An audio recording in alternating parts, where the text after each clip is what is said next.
Doctor Baba Saheb Ambedkar open university.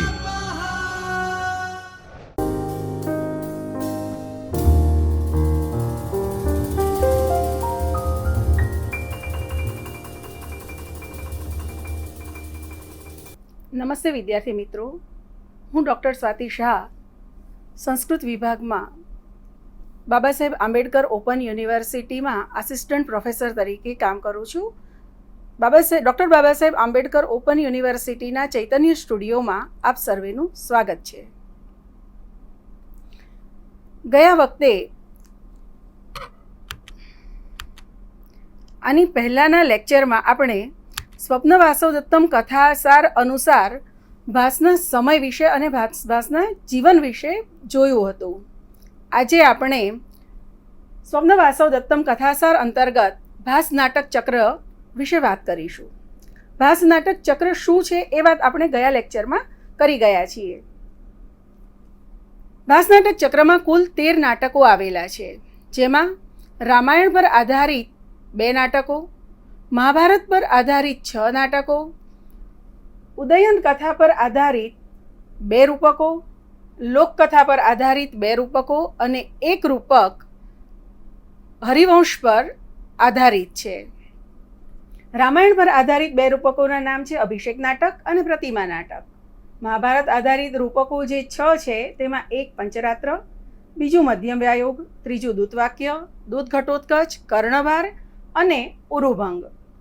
Udayan કથા ઉપર જે 2 રૂપકો આધારિત છે એ એક છે પ્રતિજ્ઞા યોગંધરાયણ અને સ્વપ્ન વાસવદત્ત. લોકકથા પર આધારિત 2 રૂપકોમાં અવિમારક અને ચારુદત્ત, અને હરિવંશ પર આધારિત રૂપકનું નામ છે બાલચરિત. આ બધા જ રૂપકો વિશે આપણે જરા ડિટેલમાં જોઈએ તો રામાયણ પર આધારિત સૌથી પહેલું રૂપક છે અભિષેક નાટક. અભિષેક નાટકને ભાસની રામાયણ પર આધારિત બંને કૃતિઓમાં પહેલું રૂપક કહેવામાં આવે છે. 6 અંકનું આ નાટક છે. આ પૂર્ણ નાટક છે અને તેમાં રાવણે સીતાનું હરણ કર્યું ત્યાંથી શરૂ કરીને અયોધ્યામાં પાછા ફરેલા રામના રાજ્યાભિષેક સુધીની કથા એમાં સાંકળવામાં આવી છે. આ નાટકમાં 6 અંકમાં આપણને 3 રાજ્યાભિષેક જોવા મળે છે. એક રાજ્યાભિષેક છે સુગ્રીવનો, કિષ્કિંધામાં થઈ રહ્યો છે. બીજો છે વિભીષણનો, જે લંકામાં રાજ્યાભિષેક થયો, અને ત્રીજો રામના રાજ્યાભિષેકની વાત અહીંયા આગળ આપણને પ્રાપ્ત થાય છે. 3 રાજ્યાભિષેકોના કારણે આ નાટકનું જે નામ છે એ એકદમ યથાર્થ લાગે છે કે અભિષેક નાટકમ. એક અભિષેક નાટકમાં 3 અભિષેક આપણને પ્રાપ્ત થાય છે. આ નાટકનો નાયક રામ છે, જે ધીરોદાત્ત મહામાનવ તરીકે પ્રસિદ્ધ થાય છે, અને ધીરોદાત્ત નાયક તરીકે એ આ આખા નાટકમાં વ્યવસ્થિત રીતે એનું પાત્રાલેખન થયેલું છે. નાટકનું કથા વસ્તુ રામાયણ પર આધારિત છે એટલે સ્વાભાવિક રીતે જ પ્રખ્યાત છે, અને એનો મુખ્ય રસ એ વીર રસ છે. સુગ્રીવનું જે વૃત્તાંત છે, વાલી સાથેનું એની દુશ્મનાવટ, વાલીએ એની પત્ની ઉપર આધિપત્ય જમાવ્યું એ વાત, અને વાલીનો કરવામાં આવેલો વધ, વાલી સાથેનું યુદ્ધ, આ બધી જ જે વાત જે છે એ પતાકા કથાનક તરીકે આપણને પ્રાપ્ત થાય છે. પતાકા કથાનક એ કોઈ પણ નાટકમાં મુખ્ય પાત્રની વાતની સાથે સાથે બહુ લાંબા ગાળા સુધી જેની વાત ચાલ્યા કરે, જેની આખી વાત સૂક્ષ્મ રીતે ટૂંકમાં પણ ત્યાં મૂકવામાં આવી હોય, એને પતાકા કથાનક કહેવાય. તો અભિષેક નાટકમાં સુગ્રીવની વાત ઘણી લાંબી ચાલે છે, અને સુગ્રીવના વાલીએ એની સાથે કરેલા ખરાબ કાર્ય ઉપરાંત વાલીના વધ સુધી એ આખા નાટકમાં ફેલાયેલી રહે છે. તો એ પતાકા કથાનક છે. નાટકમાં કેટલાક દ્રશ્યો દેખાડી ન શકાય એવા નાટ્યશાસ્ત્રના નિયમો છે. એમાં એક નિયમ છે વધ ન દેખાડી શકાય. અહીંયા આગળ આ નાટકમાં આપણને સ્ટેજ ઉપર વાલીનો વધ દેખાડવામાં આવે છે. રાવણનો વધ પણ થાય છે, પણ એનું માત્ર સૂચન કરવામાં આવ્યું છે. ભાસ નાટ્યશાસ્ત્રના નિયમોને હર હંમેશ ફોલો નથી કરતા એ વાત આપણે આની પહેલાંના લેક્ચરમાં જોઈ ગયા છીએ. તો અહીંયા આગળ આ નાટકમાં આપણે જોઈએ છીએ કે વધ ક્યારેય બતાવી ન શકાય, છતાંય અહીંયા આગળ આપણને વાલીનો વધ એ રંગમંચ ઉપર દેખાડવામાં આવ્યો છે અને રાવણના વધનું માત્ર સૂચન કરવામાં આવ્યું છે. પતાકા સ્થાનક. એક પાત્ર એક વાક્ય બોલતું હોય, એની વાત ચાલુ હોય અને વચ્ચે એ વાતના અનુસંધાન વિના પાછળથી કોઈક વાત બોલાય અને એ બે વસ્તુઓ જોડાય અને એક નવી જ વસ્તુ આપે, એને પતાકા સ્થાનક કહેવાય. અહીંયા આગળ આપણને રાવણ આવે છે, રામ અને લક્ષ્મણના કૃત્રિમ ખોટા માથા લઈને આવ્યો છે અને એ બતાવીને કહે છે કે આ બે તો મરી ગયા, હે સીતા હવે તને કોણ છોડાવશે? અને પાછળથી નેપથ્યમાંથી એક અવાજ આવે છે, રામ રામ રામ, અને જાણે કે રાવણના સવાલનો જવાબ આ રામ રામ રામ શબ્દથી મળી જાય છે કે સીતાને કોણ છોડાવશે? રામ છોડાવશે. તો આ પતાકા સ્થાનકો છે. ભાસની એ વિશેષતા છે જે આપણે જોઈ ગયા હતા કે નાટકૈહિ બહુભૂમિકૈહિ સપતાકૈહિ યશો લેભે. ભાસને જે યશ મળ્યો છે સપતાકૈહિ, અનેક પતાકા સ્થાનકો જેમાં આવેલા છે એવા નાટકો એ ભાસની વિશેષતા ગણાય છે. તો આ નાટકમાં આપણને આવું પતાકા સ્થાનક પણ જોવા મળે છે. રામાયણ પર આધારિત બીજું નાટક છે પ્રતિમા નાટક. પ્રતિમા નાટક એ 7 અંકનું નાટક છે અને અહીંયા આગળ સૌથી પહેલા અંકમાં આપણને એક દ્રશ્ય પ્રાપ્ત થાય છે, એ છે પ્રતિમા ગૃહનું દૃશ્ય. પ્રતિમા ગૃહ કે જેમાં રામના પૂર્વજોની પ્રતિમાઓ મૂકવામાં આવી છે કે જે પૂર્વજો અવસાન પામ્યા છે. મોસાળ ગયેલા ભરત એ સુમંત્રના લેવા જવાથી પાછા ફરી રહ્યા છે અને સીધા જ તેમને સુમંત્ર આ પ્રતિમા ગૃહમાં લઈ જાય છે. અહીંયા આગળ પોતાના પૂર્વજો, બીજા પૂર્વજોની પ્રતિમાઓની સાથે સાથે ભરતને પોતાના પિતાની પ્રતિમા દેખાય છે અને એ આઘાત પામી જાય છે. કારણ કે અહીંયા આગળ મૃત વ્યક્તિઓની જ પ્રતિમાઓ છે, તો પોતાના પિતા મૃત્યુ પામ્યા છે એ વાત એમને અહીંયા જાણવા મળે છે. આ બહુ જ માનસશાસ્ત્રીય નિરૂપણ છે, બહુ જ અદ્ભુત વસ્તુ છે. આજથી લગભગ 2000 વર્ષ પહેલાં લખાયેલા નાટકોમાં આ જે સંયોજન છે વસ્તુને દર્શાવવાનું, એ બહુ જ રેર, અદ્ભુત અને આપણને આશ્ચર્યમાં મૂકી દે એવું છે. સીધું કહેવામાં નથી આવતું કે તમારા પિતા મૃત્યુ પામ્યા, પણ એક દ્રશ્યમાં જ એક પ્રતિમાને જોઈને એ આ સમજી જાય છે અને આ દ્રશ્ય ઉપરથી આ આખાય નાટકનું નામ પ્રતિમા નાટક એવું રાખવામાં આવ્યું છે. રામના રાજ્યાભિષેકની તૈયારીથી આ નાટકનો પ્રારંભ થાય છે અને રામના અયોધ્યા પુનરાગમન પછી રાજ્યાભિષેકની સાથે આ નાટક સમાપ્ત થાય છે. તો બહુ જ વિશાળ પટ પર આ આખું એ નાટક પ્રસરેલું છે. અહીંયા આગળ રામ વનવાસમાં જાય છે એ દ્રશ્યો, વનમાં સીતાનું હરણ થઈ જાય છે એ દ્રશ્ય, આ દરેક દ્રશ્યોને બહુ જ સલુકાઈથી, બહુ જ સરસ રીતે સાંકળી લેવામાં આવ્યા છે. હનુમાન સીતાને મળવા આવે એ દ્રશ્ય પણ આમાં આપણને સુંદરતાથી વીંટીનું દર્શન આ તે બધું જોવા મળે છે. પણ આ નાટકની જે મુખ્ય વસ્તુ છે એ ભાસની જે સ્પેશિયાલિટી છે, જે ખાસિયત છે કે જે પાત્રો જેને હાંસિયામાં ધકેલવામાં આવ્યા છે અથવા જેને ગરહા, જેના વિશે બહુ આપણે વિચિત્ર રીતે જોઈએ છીએ કે આ પાત્રના કારણે આ બધી ઘટનાઓ બની, એટલે કે જે નેગેટિવ શેડ હોય છે એવા પાત્રોનું ઉર્ધ્વીકરણ કરવું એ ભાસની એક ઓર વિશેષતા છે. અહીંયા આપણે જોઈ શકીએ છીએ કે આ આખાઈ નાટકમાં કૈકેયીના પાત્રનું ઉર્ધ્વીકરણ ભાસ કરી રહ્યા છે. આપણને બધાને જ જાણ છે કે કૈકેયીએ એક વરદાન માગ્યું અને એ વરદાનના કારણે રામને વનમાં જવાનું આવ્યું છે. એવા અને એના જ કારણે સીતાનું હરણ થયું, રામને લક્ષ્મણને સીતાને વનમાં દુઃખો સહન કરવા પડ્યા, બહુ જ બધી હેરાનગતિઓ આવી, ઇવન દશરથનું મૃત્યુ થઈ ગયું.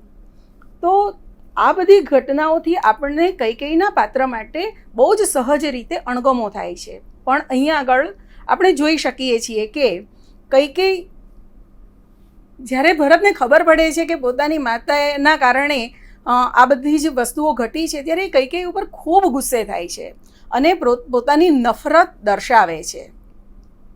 ફરી એકવાર એવો પ્રસંગ આવે છે કે જ્યારે સીતાનું હરણ થઈ જાય છે, એ સમાચાર આવ્યા છે વનમાંથી, અને ત્યારે ફરીથી ભરત અતિશય ઉગ્ર બન્યા છે. ત્યારે કૈકેયી કહે છે કે મેં રામનો વનવાસ મારે માગવો તો 14 દિવસનો, પણ લાંબો મગાઈ ગયો, 14 વર્ષ બોલાઈ ગયું મારાથી, અને તારા પિતાજી તો એ જે બોલાયું હોય ને પાળવાવાળા છે, એટલા માટે આ ભૂલ થઈ ગઈ છે.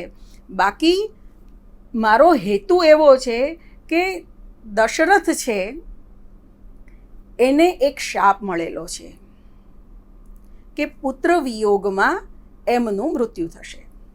હવે તમે 2 ભાઈઓ તો મોસાળ ગયેલા છો, અહીંયા રહ્યા રામ અને લક્ષ્મણ. આ સંજોગોમાં જો એ બંને ભાઈઓ સાથે જ રહે અને દશરથ પણ જીવિત હોય તો શક્ય છે કે વિયોગ તો સંભવ છે, એના વિના તો મૃત્યુ અશક્ય છે, મૃત્યુ થવાનું છે એ પણ નક્કી વસ્તુ છે. તો આ સંજોગોમાં રામ જો બહાર નથી જતા તો રામનું મૃત્યુ બની શકે, અને તો એ કેટલો બધો ભયાનક આઘાત હોઈ શકે. અને એટલા માટે મેં રામનો વનવાસ માગ્યો. રામના વનવાસને માગવા પાછળનું પોતાનું આ કારણ બતાવી અને કૈકેયી આપણી નજરમાં, ભરતની નજરમાં અને નાટકમાં એ એક સ્ટેપ ઉપર આવી જાય છે. આપણને લાગે છે કે ના, આ તો બરાબર કર્યું કૈકેયીએ.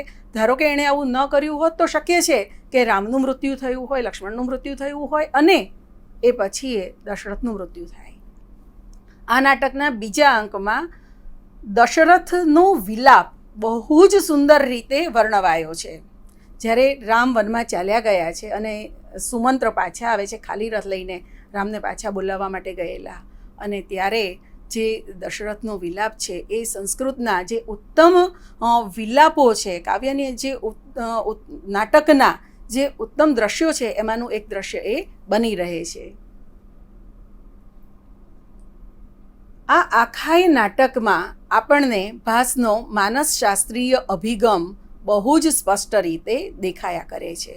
એ પાત્રના ઉર્ધ્વીકરણની બાબત હોય, પ્રતિમા દર્શનથી ભરતને થતી ફિલિંગની વાત હોય, રસ્તામાં સુમંત્ર ભરતને દશરથની નબળી જે તબિયત છે એના સમાચાર આપતા હોય ત્યારે જે ભરતને અસર થતી હોય એ જોઈએ. તો આ આખાય નાટકમાં માનસશાસ્ત્રીય વિશ્લેષણ અભિગમ એ મનોસ્થિતિનું નિરૂપણ જે છે એ ભાસ બહુ જ ઉત્તમ રીતે કરી રહ્યા છે. રામ એ આ નાટકના ધીરોદાત્ત નાયક છે. આનું કથાવસ્તુ રામાયણ ઉપર આધારિત એટલે કે પ્રખ્યાત છે, અને મુખ્ય રસ કરુણ છે. કેશવ હર્ષદ ધ્રુવ નામના વિદ્વાન આ નાટકના રસને કરુણ દર્શાવે છે. અલબત્ત આ નાટકના રસ વિષયક વિદ્વાનોમાં અનેક મતાંતરો છે, અને ધર્મવીર કરુણ રસ એવું પણ એને સ્થાપિત કરવાનો પ્રયત્ન થયો છે. રામાયણ ઉપરના 2 નાટકોની પછી આપણને મહાભારત પર આધારિત જે 6 રૂપકો છે એની વાત કરીએ. મહાભારત ઉપર એક પંચરાત્ર નામનું રૂપક આપણને પ્રાપ્ત થાય છે. ત્રિઅંકી છે અને સમવકાર પ્રકારનું આ રૂપક છે. સમવકાર એ નાટકના રૂપકગત જે 10 ભેદો છે એમાંનો એક ભેદ છે. આ નાટકનું કથાવસ્તુ ભલે મહાભારત પર આધારિત રહ્યું, પણ આ આખી બાબત, આખી ઘટના એક કાલ્પનિક છે. ભાસ અહીંયા આગળ આપણને એક નવી જ વસ્તુ બતાવે છે, જેમાં દુર્યોધન કહે છે કે જો 5 રાત્રિઓમાં પાંડવોને અજ્ઞાતવાસમાંથી શોધી લેવામાં આવશે તો હું મારું અડધું રાજ્ય તેમને આપવા માટે તૈયાર છું. અને આ ઘટના બિલકુલ જ કાલ્પનિક છે, બિલકુલ નવીન છે, મૌલિક છે, અને આ નાટકનું એ મુખ્ય કથાવસ્તુ છે. પછી જે ઘટનાઓ બને છે તો વિરાટનગર માં અભિમન્યુ છે એવી વાત સાંભળવા મળે છે. દ્રોણ છે, ભીષ્મ છે, એ એવું માને છે કે દુર્યોધન ખાલી મસ્તી કરી રહ્યો છે, આવું એ કરવા નથી માગતો, વગેરે વગેરે અનેક ઘટનાઓ, અનેક વસ્તુઓ પછી અર્જુન વિરાટ રાજાની જે ગાયોને દુર્યોધન વગેરે વાળી લીધી છે એને બચાવવા માટે બહાર પડ્યો છે અને એમાંથી ખ્યાલમાં આવે છે દ્રોણના કે હા અર્જુન અહીંયા છે.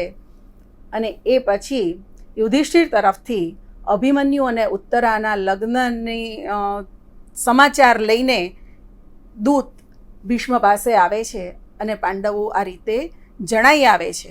આ પછી દુર્યોધન પોતાની વાતને પાળે છે, જે મહાભારતમાં નથી. મહાભારતમાં જે યુદ્ધ થાય છે, જે ભયાનકતા છે અને પછી જે કરુણતા છે, એની સામે અહીંયા જોઈએ તો દુર્યોધન પોતાનું વચન પાળે છે અને દુર્યોધન પોતાનું અડધું રાજ્ય પાંડવોને આપવા માટે તૈયાર થઈ જાય છે. તો આ આખીએ એક નવતર વિચારણા સાથે ભાસે પ્રખ્યાત કથા વસ્તુને લઈને જે પ્રયોગ કર્યો છે એ બહુ જ સુંદર છે. મધ્યમ વ્યાયોગ એ પણ મહાભારત ઉપર આધારિત નાટક છે, જે વ્યાયોગ પ્રકારનું નાટક છે. હવે અહીંયા આગળ આપણે જોઈએ તો મધ્યમ એવા શબ્દને ધ્યાનમાં લઈને જે પરિસ્થિતિનું નિર્માણ થયું છે એના ઉપર આ નાટક બન્યું છે. એક બ્રાહ્મણ પોતાની પત્ની અને 3 પુત્રોને લઈને વનમાંથી પસાર થઈ રહ્યો છે, હિડિંબ વન છે, અને ઘટોત્કચ પોતાની માતા માટે આહાર શોધવા આવ્યો છે. કયા બાળકને, કયા સંતાનને અથવા તો કોને આ 5માંથી આહાર તરીકે લઈ જવા એની મથામણ અથવા તો કોને આપવા એની મથામણ પેલા બ્રાહ્મણ પરિવારની વચ્ચે થઈ રહી છે. અને ત્યારે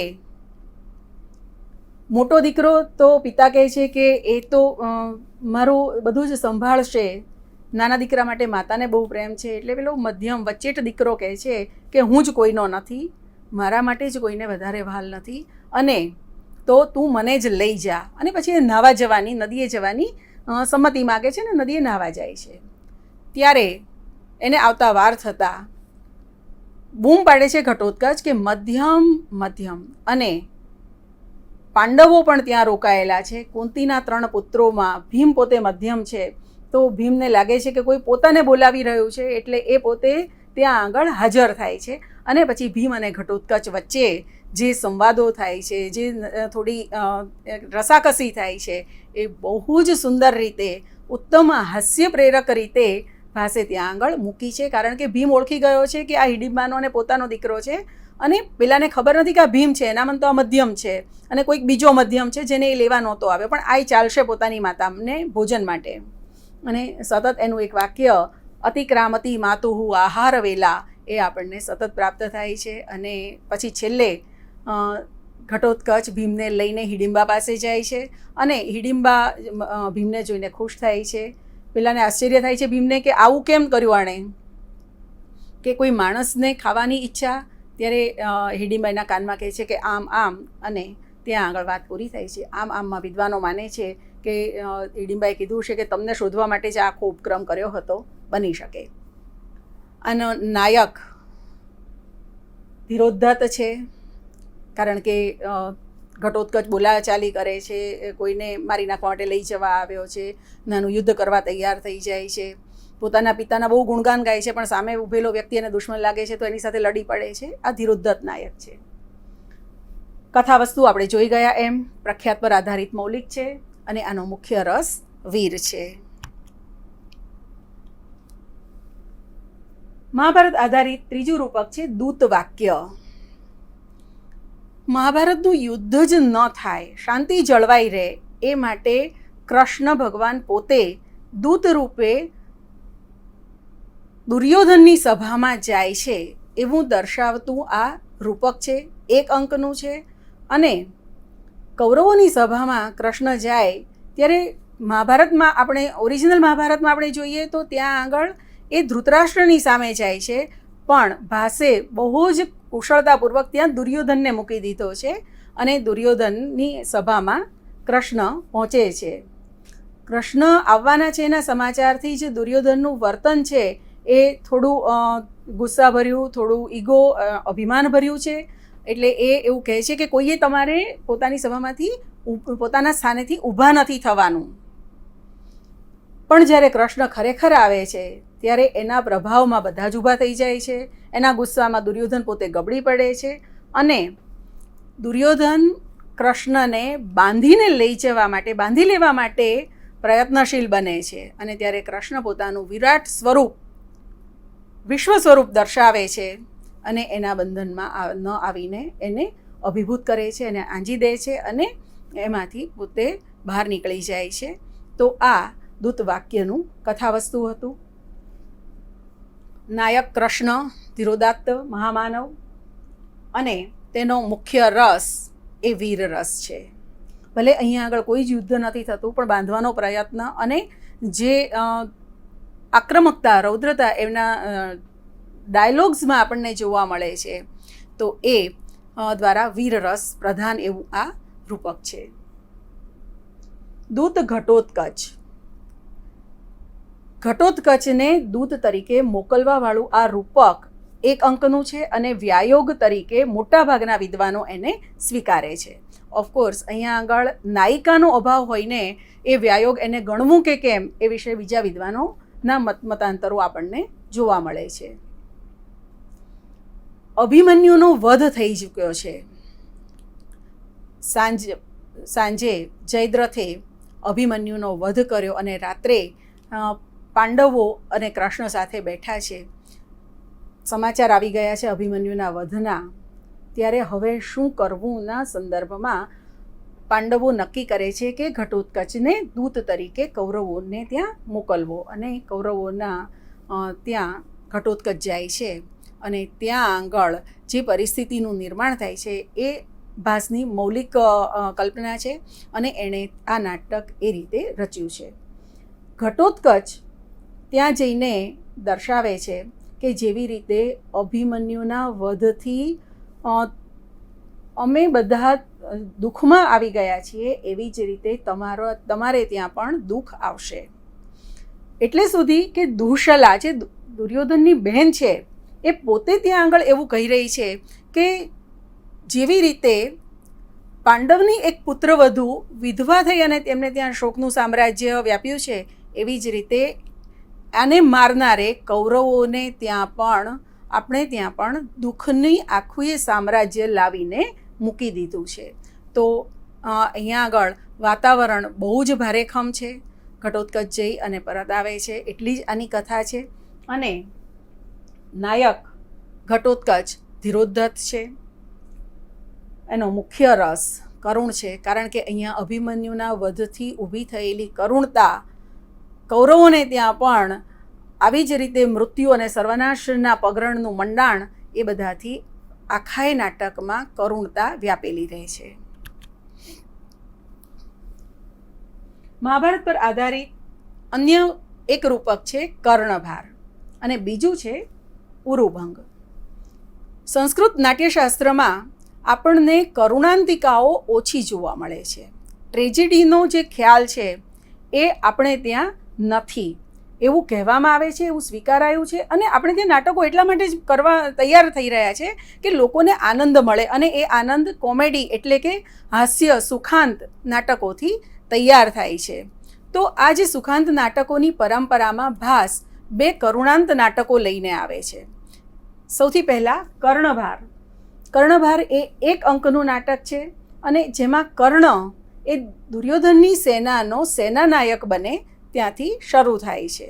કર્ણ અતિશય પ્રભાવશાળી પાત્ર છે મહાભારતમાં પણ, અને મહાભારતની બહાર જે પણ મહાભારત આધારિત રચનાઓ થઈ દરેક જગ્યાએ કર્ણ એ બહુ જ વીર અને અતિશય દાની એવી રીતે આપણને જોવા મળ્યો છે. હવે અહીંયા આગળ પણ કર્ણ એ એટલો જ મહાન છે, સેનાનાયક એને બનાવ્યો છે. પણ એ પૂર્વે એણે પોતાના કવચ અને કુંડળનું ઇન્દ્રને દાન કર્યું છે. આ આખોય જે પ્રસંગ છે, કવચ કુંડળ દાનનો પ્રસંગ, એ આ નાટકનો મુખ્ય પ્રસંગ છે. જેમાં ઇન્દ્ર બ્રાહ્મણના વેશે આવે છે. એને ખબર છે કે કર્ણ બ્રાહ્મણને ક્યારેય કોઈ પણ વસ્તુના દાનની ના નથી પાડતો. એટલે જ્યારે સવારમાં સૂર્યને અર્ઘ્ય આપીને પૂજામાંથી સેવામાંથી નિવૃત્ત થયો છે કર્ણ, ત્યારે ત્યાં આગળ ઇન્દ્ર બ્રાહ્મણ સ્વરૂપ આવીને કહે છે કે મારે કાંઈક જોઈએ છીએ. કર્ણ એક પછી એક વસ્તુ બતાવે છે કે તમારે શું જોઈએ છીએ. તમને હું રથ, ગાયો વગેરે દાનમાં આપું, તમને રાજ્ય વગેરે દાનમાં જોઈએ છે, તમને દાનમાં શું જોઈએ છીએ. પણ દરેક વાતમાં ઇન્દ્ર મારે આ નથી જોઈતું, ના આ નથી જોઈતું, ના આ નથી જોઈતું કહેતા જાય છે. અને છેલ્લે કર્ણ જ્યારે પૂછે છે કે શું મારા કવચ કુંડળ દાનમાં આપું, અને ત્યારે તરત જ ઇન્દ્ર કહે છે કે હા, મને એ જોઈએ છીએ. અને પોતાના શરીર ઉપરથી કવચ અને કુંડળ ઉતરડીને કર્ણ એને દાનમાં આપી દે છે. કરુણાંત નાટક એની એક મુખ્ય વસ્તુ હોય છે કે નાટકનો કોઈ એવો સદ્ગુણ કે જેનો અતિરેક એ નાયકને પડતીનું કારણ બને અથવા નાયકના મૃત્યુનું કારણ બને. અને કવચ કુંડળ એ આપી દેવા, એનું દાન કરી દેવું, એ દાન જ કર્ણના મૃત્યુનું કારણ બને છે. કારણ કે જ્યાં સુધી કવચ અને કુંડળ છે ત્યાં સુધી કર્ણને કોઈ હરાવી શકે એમ નથી, આપણે જાણીએ છીએ. તો અહીંયા આગળ એના કારણે જ એનું મૃત્યુ થાય છે. તો એના કારણે આ નાટક કરુણાંત નાટકોમાં ગણી શકાય એવું છે. હવે અહીંયા આગળ બીજો જે પ્રસંગ છે એ સેનાનાયક બનવાનો છે. કવચ કુંડળનું દાન આપી દીધું છે અને હવે એ સેનાનાયક બન્યો છે. શલ્ય એ એના રથના સારથી બન્યા છે અને એને સતત કહી રહ્યા છે કે જ્યાં અર્જુન ઊભો છે ત્યાં મારા રથને લઈ જા. યત્ર ચ અસૌ અર્જુન તત્રૈવ ચોદ્યતામ મમ રથઃ. જ્યાં અર્જુન હોય મારે એની જ સાથે લડવું છે. એટલે કે એની પાસે એના જીવનના કારણરૂપ, એના બચવાના કારણરૂપ, એના રક્ષણના કારણરૂપ એવા કવચ અને કુંડળ અત્યારે નથી, છતાંય એને યુદ્ધ તો પોતાના સમોવડિયા એવા અર્જુન સાથે જ કરવું છે. એ એની જે શક્તિ છે, જે એની ઈચ્છા છે, એના કારણે એ કર્ણના પાત્રનું ઓર ઉર્ધ્વીકરણ કરે છે, એને ઓર મહાન બનાવે છે. અને એવા મહાન નાયકનું મૃત્યુ એ આપણને વધારે દુઃખ આપે છે, વધારે પીડા આપે છે, આપણને જીવ બળે છે એની સાથે. માટે આ કરુણાંતિકા કહેવાય છે. એવી જ રીતે ઉરુભંગ એ પણ એક જ અંકનું નાટક છે. અહીંયા આગળ દુર્યોધન એના સાથળ ભીમે ભાંગી નાખ્યા છે. એ એક જગ્યાએ પેલી વાવની પાસે પડ્યો છે અને ત્યાં આગળ એને અશ્વત્થામા મળવા આવે છે, એના બાળકો, એની પત્ની વગેરેને લઈને. અને દુર્જય નામનો એનો બાળક એના ખોળામાં બેસવાની જીદ કરે છે. ત્યારે એ કહે છે કે જા કાકા ભીમને કહે કે એ તને બેસાડશે. કારણ કે પોતાના સાથળ ઉપર એ પોતાના બાળકને બેસાડી શકે એમ નથી. આ પરિસ્થિતિ આપણને પોતાને પણ મનમાં દુઃખ ઊભું કરે છે.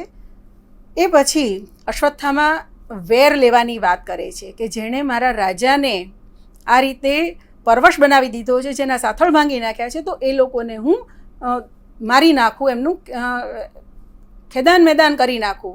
ત્યારે દુર્યોધન અવૈરની વાત કરે છે, વેરને પૂરું કરવાની વાત કરે છે અને સુખેથી જીવવા દેવાની વાત કરે છે.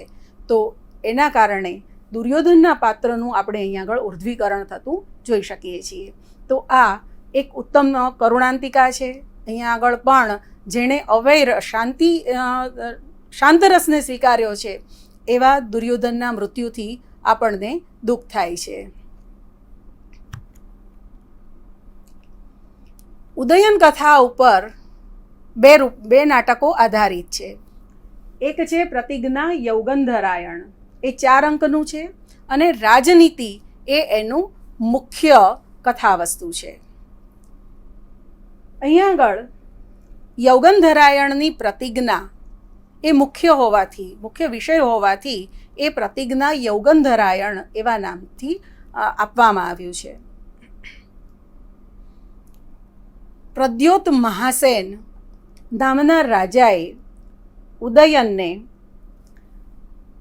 કેદ કરી લીધો છે અને એને છોડાવવો એ પ્રતિજ્ઞા યૌગંધરાયણ લઈ રહ્યા છે. તો વસંત સેના સાથે ઉદયનના લગ્ન કરાવવા માટે પ્રદ્યોત મહાસેન રાજી છે, પણ એ કેવી રીતે કરાવવું, એ વસ્તુનો મેળ કેવી રીતે બેસાડવો એ નક્કી નથી કરી શકતા, એને સમજાતું નથી. અને એને ઉદયન જો પોતાના અંડરમાં હોય તો એની પાસે આ લગ્નનો પ્રસ્તાવ મૂકી અને એ કરાવી શકે એવું એ માને છે. એટલા માટે ઘોષવતી વીણા વગાડતા ઉદયનને પ્રદ્યોત મહાસેન એક નકલી હાથીને મોકલીને એના દ્વારા, એમાં સૈનિકોને મોકલીને એના દ્વારા પકડી લાવ્યા છે. આ નાટકનો નાયક ઉદયન ધીરોદાત્ત છે. કથાવસ્તુ ઉદયન કથા પર આધારિત છે અને એનો મુખ્ય રસ વીર છે. અહીંયા આગળ આપણને પહેલીવાર વિદૂષક જોવા મળે છે, જે ભાસના નાટકોમાં બહુ જ ઓછી જગ્યાએ જોવા મળતો હોય છે. સ્વપ્ન વાસવ દત્તમ એ નાટક આપણે આખું ભણવાના છીએ 5 અંક સુધીનું. તો અહીંયા આગળ આપણે જોઈ લઈએ કે કુલ 6 અંકનું નાટક છે. તેમાં વસંત સેના સાથે જેના લગ્ન થઈ ગયા છે એવા ઉદયનનું રાજનૈતિક કારણોસર પદ્માવતી સાથે લગ્ન કરાવવા માટે યૌગંધરાયણે એક પ્રયત્ન કર્યો છે અને એનું મુખ્ય કથાવસ્તુ છે. ઉદયન ધીરોદાત્ત નાટક છે અને તેનો મુખ્ય રસ શૃંગાર છે. કારણ કે ભલે રાજનૈતિક કથાવસ્તુ હોય, મૂળ હેતુ તો વસંત સેના માટેનો ઉદયનનો પ્રેમ અને પદ્માવતીનો ઉદયન માટેનો પ્રેમ, વસંત સેનાનો ઉદયન માટેનો પ્રેમ એ આપણને અહીંયા જોવા મળે છે. આ નાટકમાં આપણને વિદૂષક પણ જોવા મળે છે. દારિદ્ર્ય ચારુદત્ત અને અવિમારક એ બંને લોકકથા પર આધારિત રૂપકો છે. દરિદ્ર ચારુદત્ત એ 4 અંકનું નાટક છે. ગરીબ થઈ ગયેલો ચારુદત્ત અને ગણિકા એવી નાયિકા વસંત સેના આ નાટકના મુખ્ય પાત્રો છે. આ નાટક ઉપરથી શુદ્રકનું મૃચ્છકટિક આપણને પ્રાપ્ત થાય છે. એ ફૂલ લેન્થ નાટક છે અને બહુ જ ઉત્તમ કક્ષાનું નાટક છે. દરિદ્ર ચારુદત્ત પોતે પણ બહુ જ સુંદર નાટક છે, પણ ઘણા વિવેચકો એને અધૂરું નાટક માને છે. આ નાટકનો મુખ્ય રસ શૃંગાર છે. અહીંયા પણ આપણને વિદૂષક પ્રાપ્ત થાય છે. અને અવિમારક એ 6 અંકનું નાટક છે, જે પ્રકરણ પ્રકારમાં આવે છે. કારણ કે અહીંયા આગળ જે નાયક અને નાયિકા છે એ પ્રખ્યાત વંશના નથી. અહીં વિષ્ણુસેન ઘેટા એટલે કે અવિનો વધ કરે અને નાયિકા કુરંગી સાથે એનો પ્રણય એ મુખ્ય કથાવસ્તુ છે. ધીરોદાત્ત નાટક, શૃંગાર રસ અને વિદૂષક સહિતનું આ નાટક છે. સૌથી છેલ્લું એટલે કે 13મું નાટક એ હરિવંશ પર આધારિત રૂપક છે, જેનું નામ બાલચરિત છે. બાલચરિત 5 અંકનું છે અને આખાય નાટકમાં કૃષ્ણની બાળ લીલાઓ એ જ મુખ્ય વિષય છે. કૃષ્ણના જન્મથી પ્રારંભ થાય છે. પૂતના વધ ઇત્યાદિ બાળપણમાં કરેલા વધ, કંસનો વધ, ઉગ્રસેનનો રાજ્યાભિષેક આ એના મહત્ત્વના પ્રસંગો છે. ઘણા બધા પ્રસંગો કૃષ્ણની બાળ લીલાઓ આમાં આવરી લેવામાં આવ્યા છે. તો આ એક કેટલા બધા પ્રસંગોને સમાવતું પણ છતાંય ખૂબ સુંદર રીતે ગ્રથિત થયેલા વસ્તુવાળું નાટક છે. નાયક ધીરોદાત્ત એવા કૃષ્ણ છે. કથાવસ્તુ હરિવંશ પર આધારિત છે. એ ઉપરાંત મહાભારત અને ભાગવત પુરાણમાંથી પણ કૃષ્ણની બાળ લીલાઓને લેવામાં આવી છે. તો મિત્રો, આ ભાસ નાટક ચક્ર અર્થાત ભાસની કૃતિઓ એ એક બહુ જ મહત્ત્વનો મુદ્દો હતો. એ આજે આપણે અહીંયા આગળ એને પૂરા ડિટેલ સાથે જોયો છે. Thank you very much. નમસ્તે.